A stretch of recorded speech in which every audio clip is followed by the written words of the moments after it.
ममता बनर्जी की परेशानी कम होने का नाम नहीं ले रही।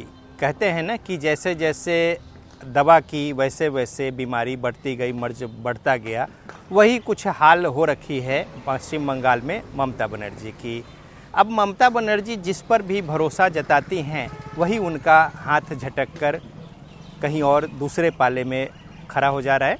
और विरोध का स्वर ऐसा है कि ममता बनर्जी समझ नहीं पा रही हैं कि आखिर बंगाल में हो क्या रहा है और उनके पार्टी में क्या हो रहा है, और साथ ही साथ उनके जो समर्थक हैं उनको क्या हो गया है। राजनीति में जीत हार तो लगी ही रहती है, लेकिन ये जो परिस्थितियां बनी है, अब देखिए जो ऋतुव्रत हैं वो तो दावेदारी कर रहे हैं कि 64 विधायक उनके पास हैं। हालांकि ये भी सच है कि उन्होंने उन तमाम 64 जो विधायक हैं उनके नाम नहीं दिए हैं। इससे पहले जो घटनाक्रम हुआ था उसमें विधानसभा अध्यक्ष को जो पत्र लिखा और साथ ही साथ नेता प्रतिपक्ष पश्चिम बंगाल के विधानसभा में ऋतुव्रत जो है वो घोषित भी हो गए। साथ ही साथ उन्हें चैम्बर भी विधानसभा में नेता प्रतिपक्ष का मिल गया। दूसरी ओर अगर दिल्ली की बात करें तो उनके सांसद भी इस कदर बिखरे कि जिन पर सबसे ज़्यादा भरोसा था, सबसे पहले तो वही ममता बनर्जी से छिटक गई। और पश्चिम बंगाल के चुनाव में जिन्होंने दरोमदार संभाल रखी थी अपने कंधों पर, यहाँ तक कि सयानी घोष जो है यादवपुर से युवा तुर्क और सांसद टीएमसी की, अब उनके भी जो स्वर है वो उसी तरीके से हैं। तो कुल मिलाकर देखें तो ममता बनर्जी के पक्ष में दो बिहारी खड़े हैं, एक शत्रुघ्न सिन्हा और दूसरा कीर्ति झा आज़ाद। अब समझिए कि ये दोनों कुछ और लोगों को समेटने की कोशिश में लगे ज़रूर हैं, लेकिन उन्हें सफलता मिलती नज़र नहीं आ रही। ममता बनर्जी के पाले में पश्चिम बंगाल से टीएमसी के 29 सांसद और 20 की दावेदारी जो है वो अलग गुट और अलग बैठने की व्यवस्था को लेकर जो इस तरीके से पत्र लिखा। अब ये समझिए कि ममता बनर्जी ने जब वहाँ पे खटपट शुरू हुई तो चीफ व्हिप जिन्हें बनाया कल्याण बनर्जी, जो हुगली से सांसद हैं, अब उनके भी तेवर उसी तरीके से हैं। अब वो दीदी से सीधा सीधा कह रही हैं कि आप अभिषेक बनर्जी या मुझ में से कोई एक चुनिए। अब ममता बनर्जी के सामने दुविधा ऐसी है कि न उगलते बन रहा है न निगलते बन रहा है। और अभिषेक बनर्जी के जो तमाम सारे जो मसले मामले हैं, और वैधानिक तौर पे चूँकि पेशे से वकील हैं कल्याण बनर्जी, तो केस मुकदमा जो है उनका वही लड़ते थे।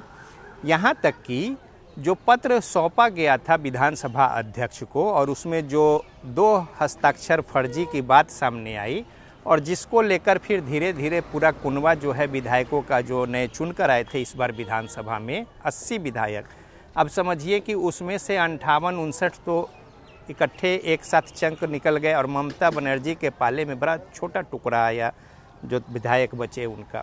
और इसी तरीके से जो बागी गुट है उनके नेता जो है उन्होंने दावेदारी कर दी विधानसभा अध्यक्ष की।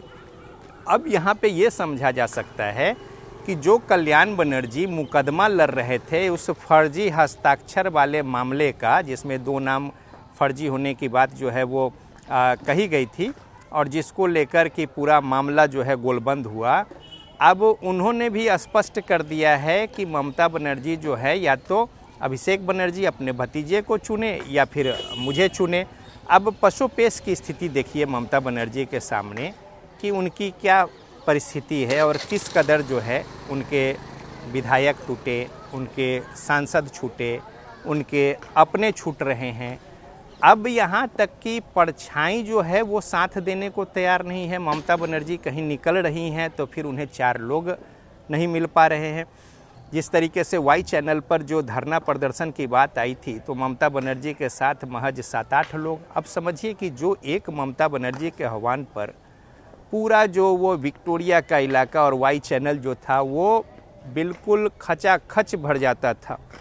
दूसरे पार्टी चाहे वो दिल्ली से लेकर पटना तक के जो पॉलिटिकल पर्सनालिटी हैं और राजनीतिक दलों के नेता हैं वो हिसाब किताब लगाते थे कि किस एंगल से कैमरा था, भीड़ इतनी ज़्यादा कैसे दिख रही थी। और वही ममता बनर्जी हैं और अभी परिस्थिति है कि उनके साथ कोई खड़ा होने वाला नहीं है। दूसरी महत्वपूर्ण बात ये है कि जिस तरीके से अंडे फेंके जा रहे हैं, जिस तरीके से जलील किया जा रहा है टीएमसी के लोगों को, तो ज़्यादातर तो ऐसे ही बिखर गए। जो कुछ एक बचे भी हैं वो डर से घर से नहीं निकल रहे हैं। अब ये परिस्थिति क्यों आई, ये भी बड़ा महत्वपूर्ण है। देखिए, ममता बनर्जी जिस संघर्ष के बूते सत्ता में आई थी और जिस रास्ते वो आगे चल भी रही थी, उसमें कहीं कोई शक शुबह की गुंजाइश नहीं थी। उनकी प्रतिबद्धता को लेके, उनकी सादगी को लेके, उनके क्रियाकलाप को लेके।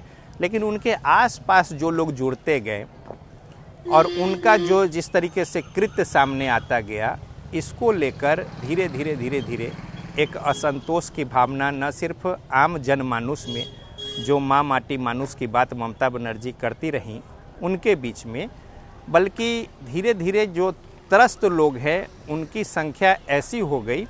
लेकिन डर भय इस तरीके से था कि कोई स्वर जो है वो मुखर नहीं हो पा रहा था। बीजेपी भी धीरे धीरे जो हाशिए पे चीज़ें थी उसको मुख्य धारा में, और फिर इस तरीके से भरोसा दिलाना, कैंपेन करना और लगातार चीज़ों को मजबूती देना। उसके बाद जिस तरीके से केंद्रीय बल की प्रतिनियुक्ति हुई, फिर भी भरोसा जो है उस तरीके से लोगों में नहीं था। चूँकि पिछले जो 2-3 चुनाव देखे थे वहाँ के लोगों ने, कि चुनाव के बाद जब बीजेपी की करारी हार होती थी और टीएमसी जब प्रचंड बहुमत से जीतती थी, तो फिर मार पिटाई और हिंसा की जो राजनीति पश्चिम बंगाल ने देखी है, वो फिर कहीं से भी लोकतंत्र में इसे उचित नहीं ठहराया जा सकता। और एक बहुत दुर्भाग्यपूर्ण और चिंता की जो तस्वीर है वो पश्चिम बंगाल से आती थी, तो लिहाजा लोग हिम्मत नहीं जुटा पाते थे। लेकिन कहते हैं ना कि जब घड़ा जब भर जाता है तो फिर एक दिन ऐसा आता है कि फिर कोई किसी को कुछ सुनने को तैयार नहीं होता। और यही बात हुआ कि एक ओर थोड़ा सा सहारा और एक जो मोरल सपोर्ट दिया गया, और दूसरी ओर जो है धीरे धीरे ममता बनर्जी का किला ढहता चला गया। अब ममता बनर्जी जितनी ज़ोर से मुट्ठी भींचती थी, उतने ही ज़्यादा रेत जो जिस तरीके से हाथ से निकलते हैं, उसी तरीके से उनके हाथ से सत्ता और अपने लोग जो है वो निकलते चले गए। और आज परिणाम ये हुआ है कि ममता बनर्जी बिल्कुल निरीह और अकेली खड़ी हैं पश्चिम बंगाल में, और न तो कोई सुध लेने वाला, न पूछने वाला, न देखने वाला है। और साथ ही एक जो राजनीति की विरासत एक लंबी चौड़ी उनके साथ जो सहभागी के तौर पे खड़ी हुई थी, एक लगातार आंदोलन से और साथ ही साथ संघर्ष की जो उन्होंने राजनीति शुरू की थी इसको लेकर, लेकिन धीरे धीरे अब जो परिस्थितियां बदली हैं तो उनके पीछे कोई भी खड़ा नज़र नहीं आ रहा है। और लिहाजा ममता बनर्जी के सामने विकल्प जो है वो कुछ दिख नहीं रहे, और जिस पर भी वो भरोसा के साथ हाथ रखती हैं वहीं से उन्हें निराशा लग रही है। और जो कुछ खबरें लगातार आती हैं ममता बनर्जी के पास, निश्चित तौर पे राजनीति, हालांकि अनिश्चितताओं के जो खेल है ये पूरा, उसमें जिस तरीके से उन्हें अब जो दिन देखने पड़ रहे हैं वो बड़ा चिंता और परेशानी का सबब है उनके लिए। तो बहरहाल आज के लिए इतना ही, मुझे दीजिए इजाज़त, नमस्कार।